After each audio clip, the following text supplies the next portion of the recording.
Imagine this, a bustling diner on the edge of a dusty highway, where the air smells of greasy fries and fresh coffee, and a spoiled rich kid thinks he can treat people like dirt. But what if that one act of cruelty unleashes a chain of events that changes lives forever? Stick around, because this story of redemption, humility, and unexpected heroes will have you on the edge of your seat. If you love tales that hit you right in the feels and remind you of the power of kindness, hit that like button now and subscribe for more inspiring stories like this one. Let's dive in. In the heart of a small town called Willow Creek, where the summers were long and the winters even longer, lived a young woman named Emily Harper. At 28, Emily had already seen more hardship than most people twice her age. She worked double shifts at the Rusty Spoon Diner, a rundown spot off Highway 10 that catered to truckers, locals, and the occasional lost tourist. Her days started at dawn, flipping pancakes and pouring endless cups of joe, all while balancing the weight of her world on her slender shoulders. Emily wasn't just a waitress. She was a single mom to a bright-eyed 6-year-old boy named Tommy who had her smile and his late father's curiosity. Tommy's dad, a mechanic named Jack, had died in a car accident 3 years earlier, leaving Emily to navigate grief, bills, and the relentless grind of survival alone. Emily's life was a delicate balance. Mornings were for getting Tommy ready for school, afternoons for her shift at the diner, and evenings for homework help and bedtime stories. She dreamed of better things, a nursing degree, a cozy home without leaky roofs, maybe even a vacation someday. But dreams felt distant when the rent was due and Tommy's asthma meds cost a fortune. Still, Emily wore a smile like armor, greeting every customer with warmth, even on her worst days. "Everyone's fighting their own battle," she'd say to her coworkers, quoting some old wisdom she'd picked up along the way. On the other side of town, in a sprawling mansion overlooking the valley, lived Alexander Alex Vanderbilt, a 17-year-old heir to a tech fortune. His father, Reginald Vanderbilt, was a Silicon Valley tycoon who'd relocated to Willow Creek for tax reasons, as he put it. Alex had everything money could buy: luxury cars, designer clothes, a private tutor, and a circle of friends who orbited him like planets around a sun. But beneath the gloss, Alex was lost. His mother had passed away when he was young, and his father buried his grief in board meetings and mergers, leaving Alex to be raised by nannies and indifference. Spoiled and entitled, Alex masked his loneliness with arrogance, bullying his way through high school and treating those beneath him with disdain.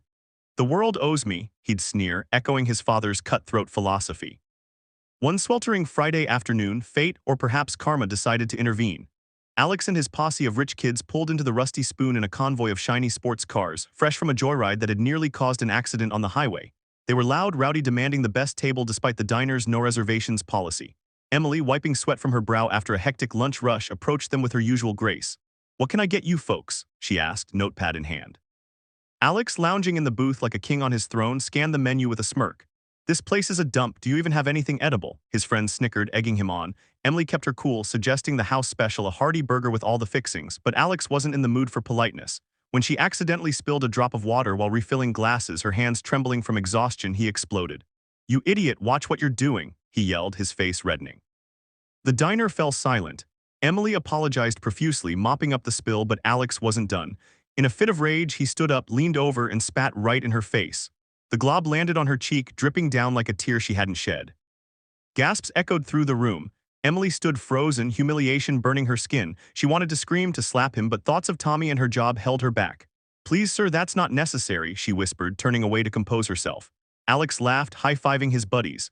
"That's what you get for being incompetent," he said, tossing a crumpled bill on the table as if it erased his cruelty. What Alex didn't know, what no one in his group noticed, was that the back corner of the diner was occupied by a group of about 50 bikers. They were members of the local Hells Angels chapter, in town for their annual charity ride to raise funds for orphan kids. These weren't the stereotypes from movies. They were veterans, mechanics, and family men with leather vests and hearts of gold hidden under tough exteriors. Leading them was Big Mike, a burly ex-Marine with a scar across his cheek from a long-ago bar fight. He'd seen enough injustice in his life to know when to step in. Big Mike had been watching the scene unfold, his coffee growing cold. The spit was the last straw. He stood up, his chair scraping loudly against the floor, and the rest of the angels followed suit. The diner seemed to shrink as these giants in black leather approached Alex's table. "Boy," Big Mike growled, his voice like thunder, "you just made a big mistake."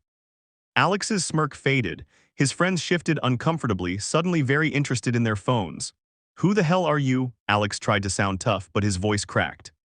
"We're the ones who don't tolerate punks like you disrespecting good people," Big Mike replied. He glanced at Emily, who was still wiping her face in the kitchen doorway, tears now mixing with the spit. "Apologize, now." Alex laughed nervously. "Or what, you gonna beat me up? My dad's lawyers will sue you into the ground." The angels formed a circle around the booth, their presence overwhelming. One of them, a wiry guy named Jax with tattoos covering his arms, leaned in. "We don't need violence, kid, but we'll make sure everyone knows what a coward you are. Social media's a powerful thing these days." Panic set in for Alex. He glanced outside, seeing the Harleys lined up like sentinels. These weren't people he could buy off or intimidate. For the first time, he felt small, exposed, but pride held him back. "Screw you all," he muttered, shoving past them toward the door. Big Mike grabbed his arm, not hard but firm. "Not so fast, you're gonna clean up your mess." He nodded to Emily. "Start by saying sorry like you mean it." Emily emerged from the kitchen, her boss hovering protectively. She didn't want trouble, but something in Big Mike's eyes gave her strength. "It's okay," she said softly. "Just leave, please." But the angels weren't having it. They insisted Alex stay. What followed was a tense standoff. Alex's friends slunk out, abandoning him. Alone, facing the bikers, Alex's facade cracked. He mumbled an apology, but Big Mike shook his head. "Louder and mean it." As the minutes ticked by, the diner cleared out except for the angels and staff. Emily sat at a nearby table watching. Finally, Alex broke. "I'm sorry," he said, voice trembling. "I was a jerk, I shouldn't have done that." It was a start, but the angels knew real change took more. Big Mike pulled up a chair. "Why'd you do it, kid? What's eating you?" Alex hesitated, then the dam burst. He talked about his absent father, his mother's death, the pressure to be perfect.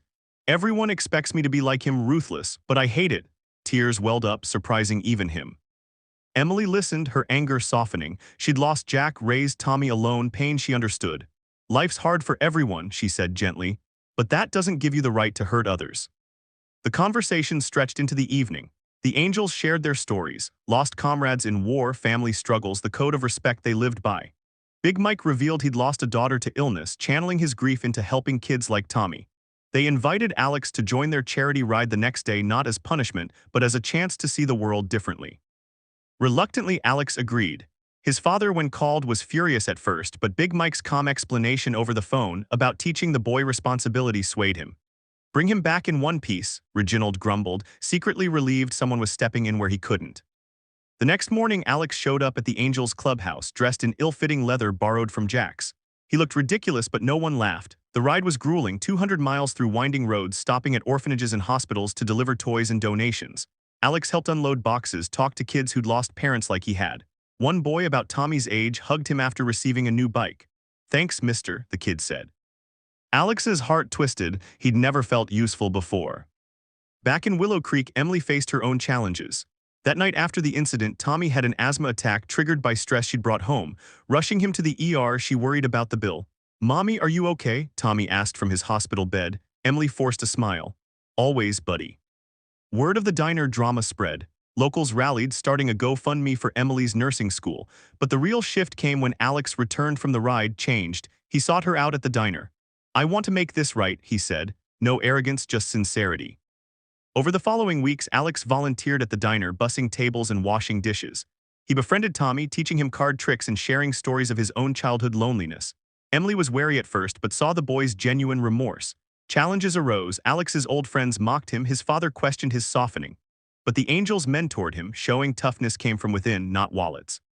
One key hurdle was a confrontation with Reginald. Alex stood up to his dad during a heated dinner. "You taught me to win at all costs, but that's not living. I spat on that woman because I was angry like you are." Reginald, stunned, opened up about his own regrets, promising to be more present. Their relationship began to heal. For Emily, the emotional peak came when Alex, using his allowance, covered Tommy's medical bills anonymously. She discovered it was him and confronted him tearfully. "Why? Because you showed me kindness when I didn't deserve it," he replied. As summer faded, Alex organized a fundraiser with the angels, raising enough for Emily's tuition. She enrolled in night classes, dreaming bigger. Tommy thrived, inspired by his new big brother Alex. Months later, at the diner's anniversary party, Emily and Alex shared a quiet moment. "You didn't just apologize," she said. "You changed." Alex smiled. "Thanks to you and those angels, they weren't just watching, they were waiting to teach." The story of that day became legend in Willow Creek, a reminder that one act of cruelty can spark a wave of goodness. Emily graduated nursing school, becoming a pediatric nurse, helping kids like Tommy. Alex went to college, majoring in social work, founding a youth mentorship program with the Angels. Reginald even sponsored their events, finding purpose in giving back. In the end, it's not about the spit or the watchers, it's about choosing empathy over ego, forgiveness over fury. Life throws curveballs, but with courage and community we rise. If this story touched you, remember, kindness is contagious. Hit that like button if it moved you and subscribe for more tales of real-life heroes.